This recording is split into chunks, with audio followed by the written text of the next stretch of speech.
when we say we got work to do around something, so for me, let's say like it's the food thing, let's say it's the women thing, let's say it's the business thing, it could be self-esteem thing. The work is not just, okay, I'm going to talk about it to myself and see what happens, is catching yourself when you do it.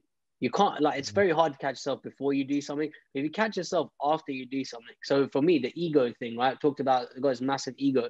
The way that it's been chipped away slowly is I caught myself, I said something, I snapped at someone. Within an hour, I went back to them, I called them, I was like, hey, I'm sorry for that. And they were like, yeah, what happened? And so, yeah, look, you said something, it pressed a button for me on my ego. So I just want to say, yeah, I'm sorry, I didn't mean it. That's an active form of the work. A passive form of the work is also just being mindful of okay, I'm being triggered right now, or I'm about to go into this thing. What are my intentions? This is the work. This is, we call this like developing self-awareness and whatnot. This is the work. And when you do the work, you'll see the results. And that's when it gets addictive. That's why all of us call ourselves personal development junkies. Yeah.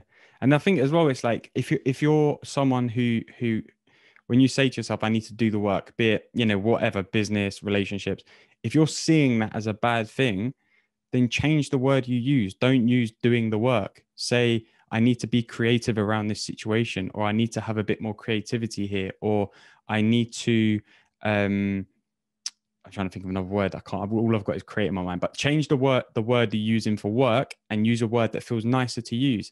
And again, like all you're doing is you've got an idea and a concept around what it means to do work based on your concept of the word work itself.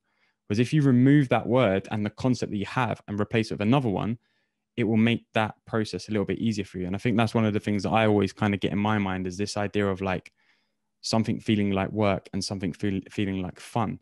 And it's like the two can be the same. Like there's no reason why, when I'm having a coaching conversation, that's fun to me. I don't see that as work, although it is my work. When I'm doing a podcast, that this is fun to me, although it's work, it's fun, but when we think too much about something being work, we show up in a way that we think we need to show up for it to be work in inverted commas, and it can almost kill what it is you're trying to achieve from that thing. So sometimes just changing a simple word to something a bit nicer, a bit softer, like creative or creativity or fun, it can change the whole element of how you approach that one thing.